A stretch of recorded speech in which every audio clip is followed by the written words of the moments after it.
Yo, what's poppin' peeps? Welcome back to the channel. Zach Lesage here.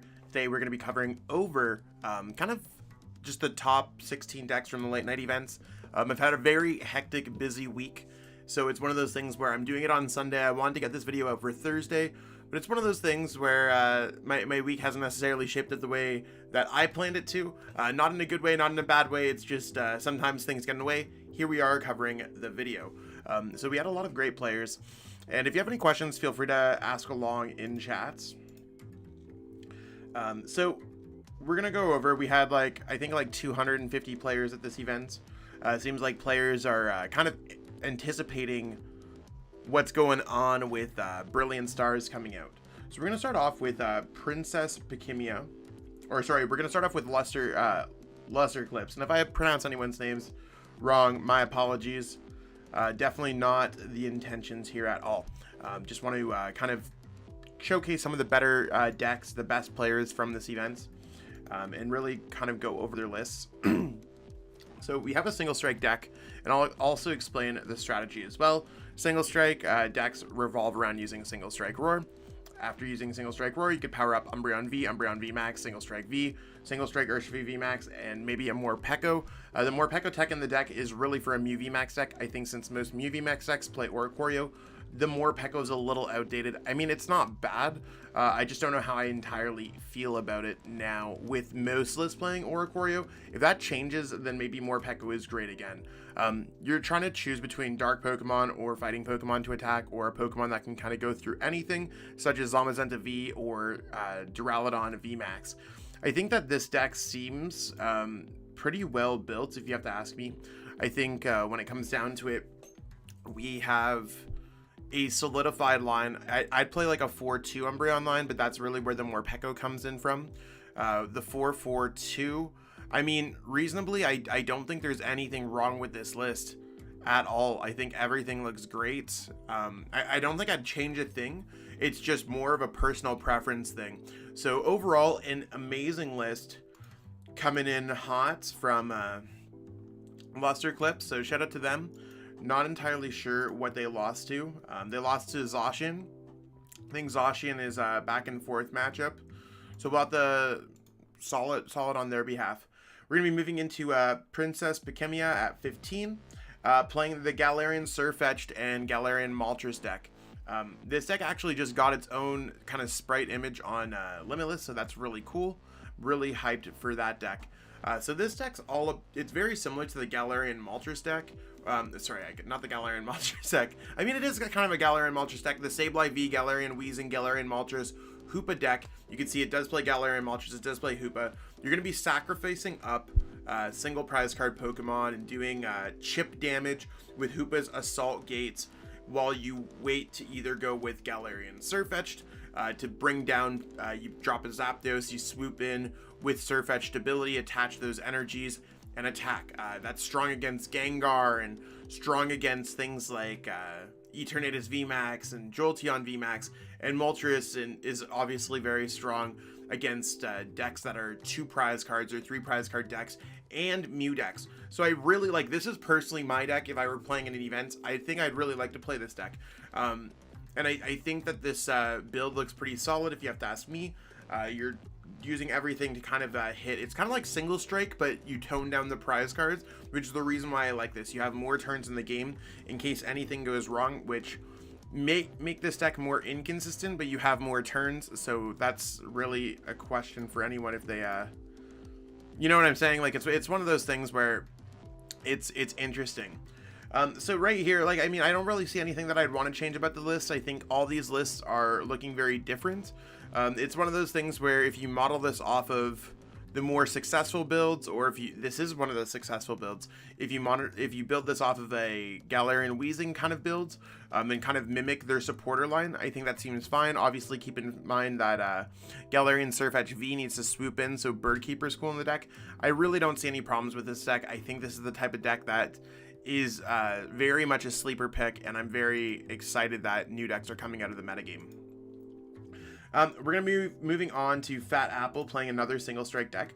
So we just saw a single strike deck. This deck's a little bit different.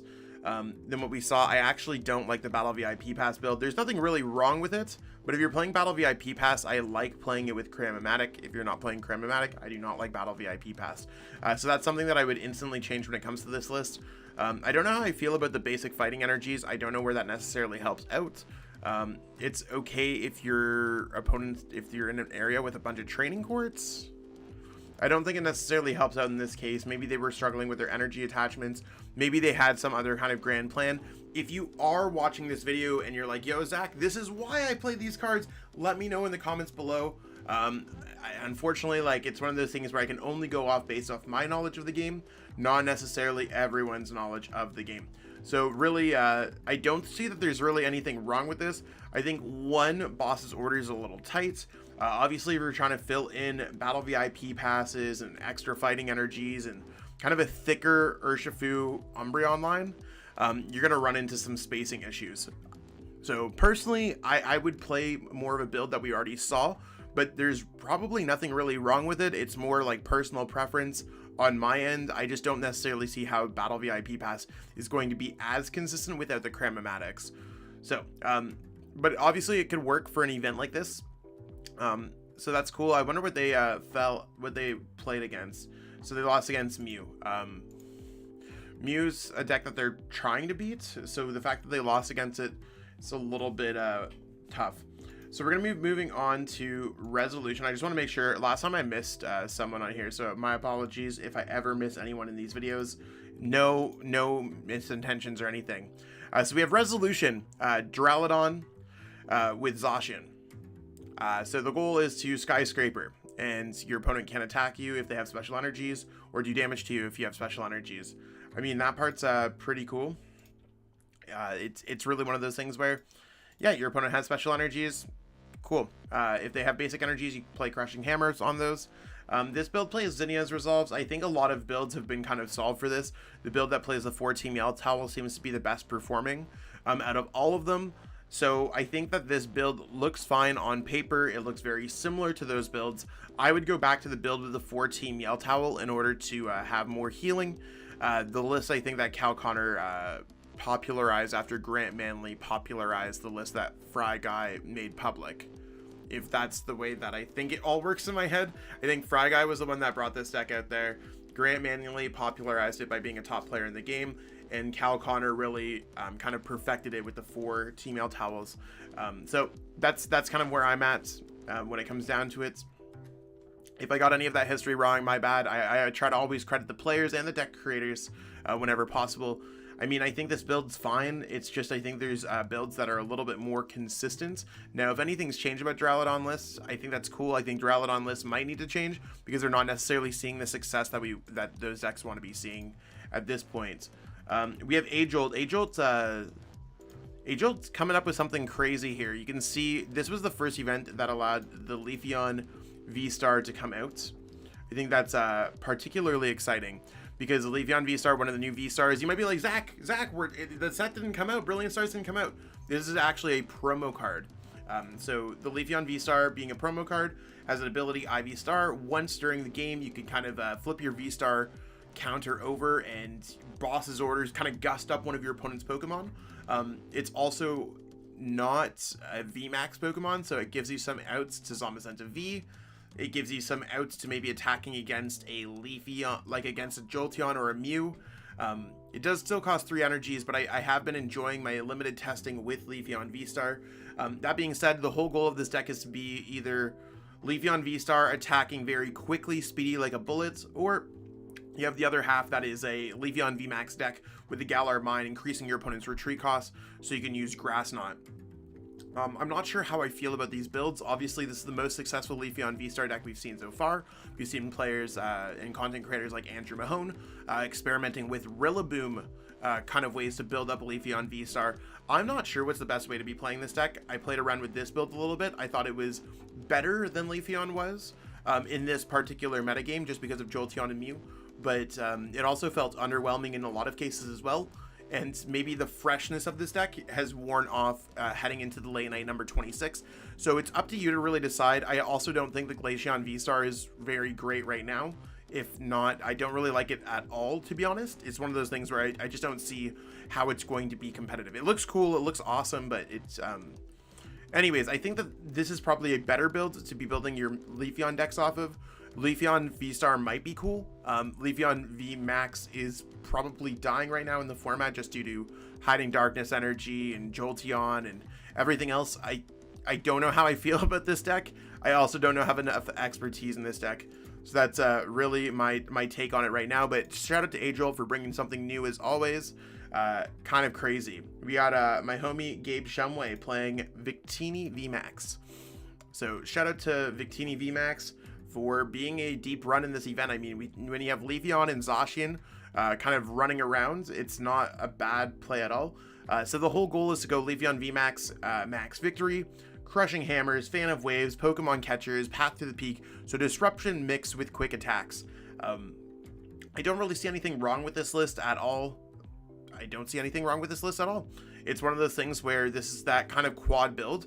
You either do or you do not. I think they actually lost to Victini in the last, they lost to Lee playing Victini, the person who I believe invented this deck. So it's really one of those things where it definitely can happen. And I mean, it's okay. We're going to be moving on to Joshua Sutherland, another one of my homies. Shout out to Josh. Josh playing Turbo Zacian as ever. And, well, people say when I say Turbo Zacian, I mean, like, it's just literally Zacian. Turbo Zacian, Zacian Zamazenta, fake Luke Metal, whatever you want to call this deck, it is this deck. There are some builds that are playing like Mew and just Zacian and no Zamazenta. I do not think that those decks are good. I don't necessarily look at those decks. So when I just say Zacian anything, it's just this deck or a kind of sub case of this deck. Anyways, that's that's kind of my point there. Zacian is all about using Intrepid Sword. You're ripping your energies onto your Pokemon and you're attacking very quickly. I think that part's kind of cool. And then you can go Brave Blade, Boss's Orders, and really just get set up. Zamazenta V is there to handle VMAX Pokemon, and that's kind of cool too. I've never been a personal fan about this deck. Now I know that Ippo and Josh basically added in the Sirchester Bath to do minus 20 since most Pokemon are evolving in the format. That seems like an interesting choice. Talked a little bit over at the event that I was casting with Celia's Network, Luke. And it's one of those things where we both found that the Sirchester Bath was like okay. So while this is kind of a revelation in the deck, and both Ippo and Josh might be able to see how those like minute differences really change up. From an outsider looking in, it just seems like you have more stadiums to do well against decks that play Path to the Peak, and that sounds cool. That's the way that I look at it. Sirchester Bath can be okay in some circumstances. Maybe a fourth Crystal Cave is better in others. I think like the split is probably fine, but I really don't have any issues when it comes to this list. It's one of those things where they know what they're doing with Turbo, like with Zacian and Zamazenta in general. I'm not going to say Turbo Zacian anymore. I'm just going to say Zacian, Zamazenta. It is one of those things where I hope that they continue to see success with this deck. I'm not sure really where it stands going forward with Brilliant Stars, but luckily we still have a couple weeks left of the Fusion Strike formats. So moving on to Moo, Imo, I think that's Mo Ideas, playing the kind of, Limitless shows it as Moltres Inteleon. I really like dark Inteleon. I don't know what to really call this deck. The goal is to use Shady Dealings, Quick Shooting, all that kind of Inteleon package where you can search for whatever you're looking for, play some damage counters, and similar to the Galarian Surfetch V deck, you are slowing down your opponent with either like neutralizing gas, offering them up single prize card Pokemon, attacking with Hoopa, getting these things back with Clara, until you could either go ahead and attack with Sableye V because you placed enough damage counters on them with Raihan, Crazy Claws it up, or you can go ahead and go for Fiery Wrath with Galarian Moltres, dropping that down from your hand, and if they drew a bunch of prize cards, you could really punish them, knock them out. I think it's a cool deck. I've really liked playing this deck. This deck is heavily skill intensive, although it is a little inconsistent when you are playing it. I'm not entirely sure what they lost to here. They ended up losing to Jolteon. Jolteon's an unfavorable matchup for it, so shout out to them for seeing success. Nothing that I'd really change about that list. We got 8th, we got my teammate Cal Connor from the Shuffle Squad. playing Single Strike Urshifu V Max. We've seen a couple of these. A lot of them saw some kind of success. I really don't see anything wrong with this list. I think that the Morpeko might be a little dated, because a lot of the Mew decks are playing Oricorio. However, most Mew decks probably won't play against the Morpeko well, so it's one of those things where I don't see anything wrong with Morpeko, but I know if I were playing Mew and I had saw the Morpeko, I would just be putting down my Single Strike Urshifu, I would be playing against my Oricorio against a Single Strike Urshifu deck, as long as I think I'd just be playing it against it anyways, like just dropping it down anyways. So it's one of those things where, yeah, I'm not a huge fan of Single Strike right now. I think Gengar is the superior Single Strike deck, and that's kind of proven itself over the past few weeks, in terms of just tournament results. I'm saying that right now, not overall, I'm just saying right now. That being said, there's nothing really wrong with this list. I think the list is absolutely solid. So shout out to Cal. Absolutely great job. We're going to be moving on to Lee, seeing another deck that we've already seen today. We're seeing the Victini V Max deck. To me, I think if you're kind of doing anything with this deck, not to say that Lee can do no wrong, but I think Lee understands this deck more than anyone else because they are the creator of the deck. Largely the same way that I feel like anytime I have seen success with a Gengar deck, my Gengar deck is the one that people copy. I think people are copying Lee's deck. Almost when you change cards out of a deck that you were copying from someone else, I don't want to be like indirectly you're calling their deck wrong. It's one thing if you're playing something for a local metagame, but maybe you don't necessarily understand the level of the deck to the deck creator. There's not, like, when you're creating an entire archetype, and this is kind of a subject that I do want to dive into a little bit. If you are creating an entire archetype, I'm not trying to say that I've created a whole bunch of entire archetypes, but I have popularized the build of Pikarom that saw a lot of success.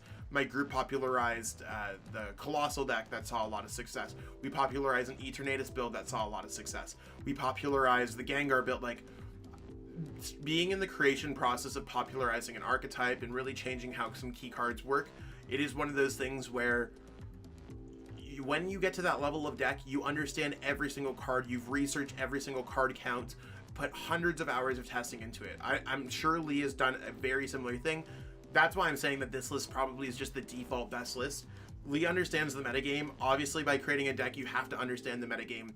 If you are playing a deck like this for your locals, by all means, see if there's like a card that doesn't make sense. But if a card doesn't make sense for a particular build like this, you also got to ask yourself if this is the archetype to even play. So it's very interesting.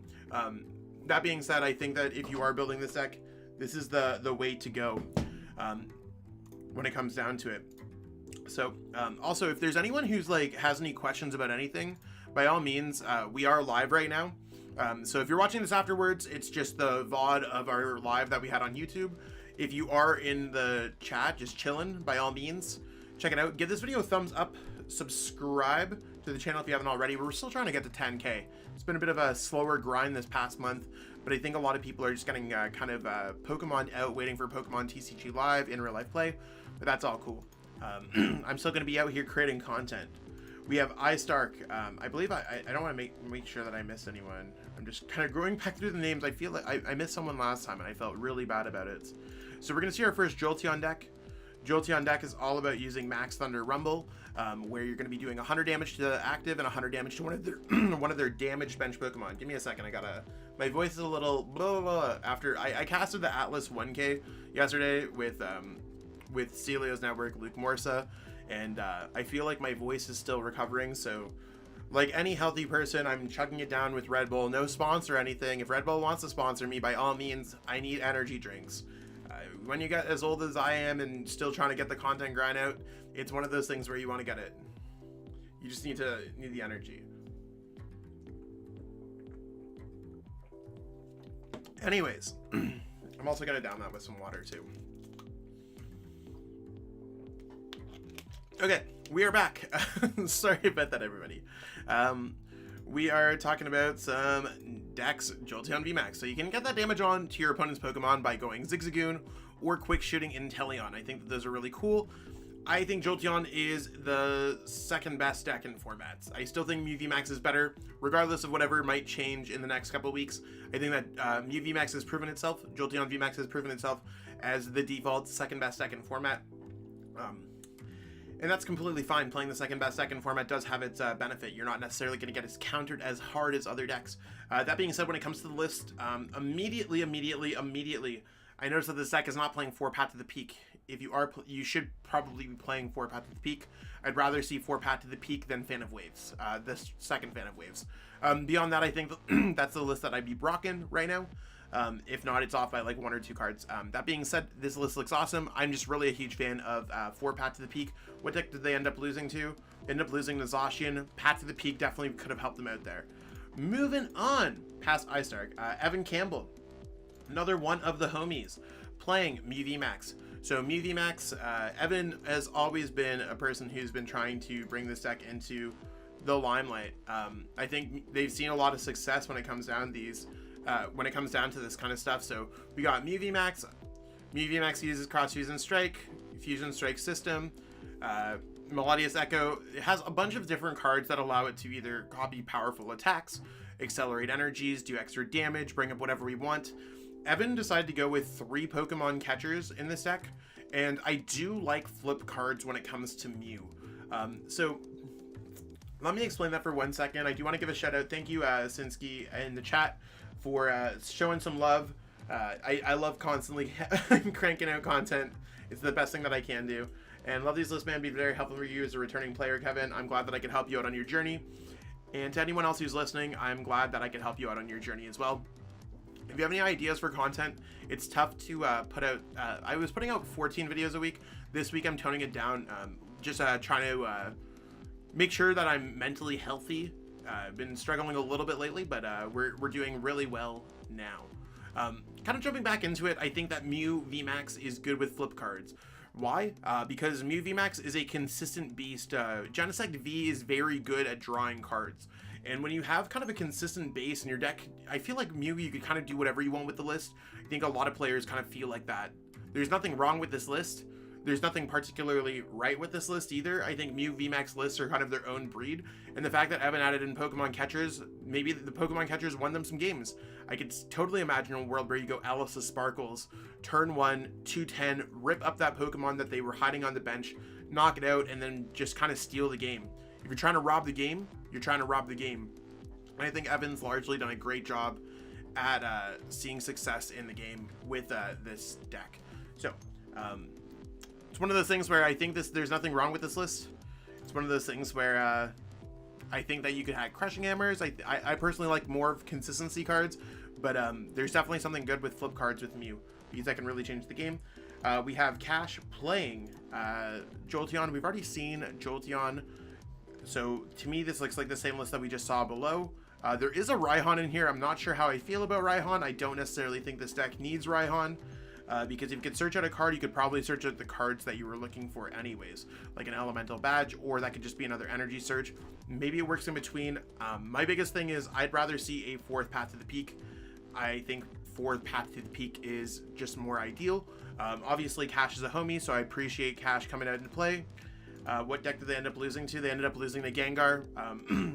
I think Gengar has a favorable Jolteon matchup, so that's completely understandable. What else do we have? Jeez, my voice is trying to escape me. Okay, we have Chalo playing Jolteon again, so we can see Jolteon. The highest placing Jolteon in the tournament is the one that played 4 Path to the Peak. I think I keep on saying this. There's a correlation with Path to the Peak and Jolteon seeing success. If you get Path to the Peak to stick, you are going to see some success. 100% that it's doing really well. I don't want to be like I told you so, but I'm just saying 4 Path to the Peak and Jolteon is literally a must. Even though I don't get to necessarily play as much as I want to when it comes down to it, I do get to observe more Pokemon probably than anyone else in the game by running tournaments, watching tournament results. I run the biggest tournaments. My tournaments have more rounds. It's one of those things where I get to watch a lot of Pokemon, and I get to like kind of pin the dots. I also do a lot of one-on-one coaching. You can check out my coaching on Metafy. There's a link below in the description, by the way, if you are looking to kind of grow as a player. So between watching other people's grow and like my few tournaments that I play, I mean, I think the last tournament that I played and I won a 100-person tournament about a week ago. I do keep up with the game, and I just think that 4 Path to the Peaks is a must when it comes to this deck. There's nothing that I would ever cut, at least in this metagame, not to play 4 Path to the Peak. So shout out to Chalo for having just the best Jolteon list that I saw so far in this video. So we're going to be moving on to the homie. I always feel like I'm about to butcher this name wrong. So this is my homie Epo. I call them Epo or Christian. Christian Stridiron.